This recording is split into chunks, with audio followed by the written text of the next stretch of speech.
Confermo che il Veneto andrà all'Election Day il 20 e 21 settembre. Finalmente il governo è arrivato a questa sofferta decisione. Se avessero tuttavia accolto la proposta dei presidenti delle regioni, si sarebbe già votato in un periodo sicuro dal punto di vista sanitario. Il presidente del Veneto Luca Zaia ha firmato il decreto che recepisce la decisione del Consiglio dei Ministri di indire le elezioni suppletive nei collegi uninominali 03 della Sardegna e 09 del Veneto, le elezioni amministrative e il referendum sulla riduzione dei parlamentari in quella doppia data in cui si voterà quindi anche per le regionali. Più volte Zaia ha ribadito di voler optare per l'Election Day e i risparmi che comporta in termini di spesa pubblica, oltre che di contenimento dei rischi legati al Covid.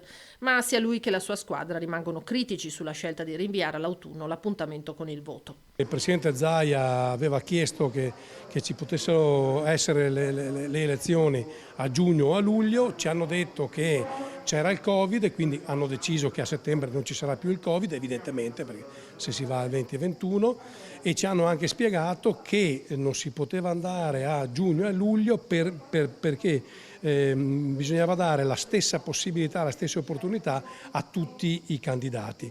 E quindi dicevano in un lasso di tempo breve avrebbero avuto maggiori chance gli uscenti perché già conosciuti. E allora, se è vero questo, mi chiedo per quale motivo il governo abbia firmato solo stanotte l'indizione delle elezioni il 20 e il 21.